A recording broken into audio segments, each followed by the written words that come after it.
नमस्कार शेतकरी बंधूंनो, मी रामेश्वर पंडितराव पडू, राहणार आंतरवाला, तालुका, जिल्हा जालना. आपले पुन्हा एकदा बळीराजा अपडेट चॅनलमध्ये सहर्ष स्वागत करते. सीताफळाबद्दल अधिक माहितीसाठी आपल्या चॅनलला सबस्क्राईब करा, बेल आयकॉन ऑलवर सेट करा, त्यामुळे तुम्हाला अधिकची माहिती. शेतकरी बंधूंनो, आज 1 मे 2024 आजची परिस्थिती व याचप्रमाणे दरवर्षी काही भागात परिस्थिती निर्माण होत असते अवकाळी पावसामुळे. जसे की तुम्ही आम्ही बघताय की आता इतकी पालवी या झाडांना फुटलेली आहे आणि नवीन कळी पण आलेली. तर मग आताच लिकेज झाल्यानंतर आपला बगीचा पुढं पावसाळ्यात फुटल का नाही, ही बहुतेक शेतकरी बंधूंच्या मनात भीती निर्माण झालेली आहे. त्यामुळं त्या भीतीला न घाबरता किंवा असे अंदाज न लावता आपण आता यावर काही औषधाची फवारणी केल्यास आपण हे कंट्रोल करू शकतो. हिची नवीन पालवी आलेली ही एवढ्यावरच थांबली पाहिजे, खालीच्या भागात हिला नवीन कळी आली नाही पाहिजे. यासाठी आपल्याला काही फवारण्या घ्याव्या लागतात. त्या फवारण्या जर घेतल्या तर आपण हे थांबवू शकतो. त्यासाठी आपल्याला 100 लिटरसाठी 05234 किंवा 027 हे 600 ग्राम 100 याप्रमाणे, त्यामध्ये अधिक सिलेडियम हे एक औषधी ॲग्रोकॉन कंपनीचे, त्यामध्ये सोडियम सिलिकेट हे घटक आहेत.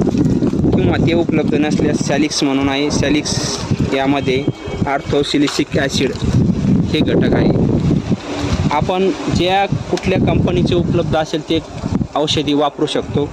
कुठल्याही विशिष्ट एका कंपनीचे वापरावं असं नाही, पण आपल्याला उद्देश आहे की आर्थोसिलिसिक ॲसिड किंवा सोडियम सिलिकेट यापैकी कोणतंही एक औषध असलं तरी चालेल. व त्याप्रमाणे 05234 किंवा 027 यांचं मिश्रण करून याचं जे प्रमाण आहे 052चं 600 ग्राम आहे 100 लिटरसाठी आणि आर्थोसिलिसिक ॲसिडचं 100 ml 100साठी या प्रमाणात फवारणी करा. म्हणजे आपलं जे यामधलं CN रेशो जो कमी जास्त झालेला आहे आणि शेंड्यामध्ये कोवळ्या पानामध्ये कार्बोहायड्रेट्स तयार होऊन CN रेशो चांगल्या प्रकारे मेंटेन होतो व मादीकडे पुढे चांगल्या निघण्यासाठी मदत होते. त्या फवारणी घेतल्यामुळं आता जी निघलेली कळी किंवा पालवी त्यामुळे जे होणारं आपलं नुकसान आहे हे प्रमाण भरपूर कमी होतं. आणि त्याचप्रमाणे आपल्याला हे खालच्या भागात आवश्यक आहे, तर तिथं आणखी काडी फुटलेली नाही बऱ्याच प्रमाणात. त्यामुळं घाबरून न जाता आता सध्या आपण स्प्रे केल्यावर इथंच थांबणार आहे. ते आपल्याला हे खालच्या भागात एक 6-8 डोळे सोडून किंवा पेन्सिलच्या आकाराची काडी साधून तेव्हा छाटणीबद्दल माहिती दिली जाईल. त्याप्रमाणे आपल्याला कटिंग करायची आहे. कुठल्याही शेतकरी बंधूंनी आता सध्या तरी फळाच्या दृष्टीनं छाटणी घेऊ नये. कारण आता जरी आपल्याला पालवी आणि पाऊस पडलेला दिसतोय, पण फळ सेटिंग म्हणजे फळाचं रूपांतर होण्यासाठी आपल्याला तेव्हाचं जे टेम्परेचर आहे हे 30 सेल्सिअसपेक्षा कमी असावं दिवसाचं सरासरी.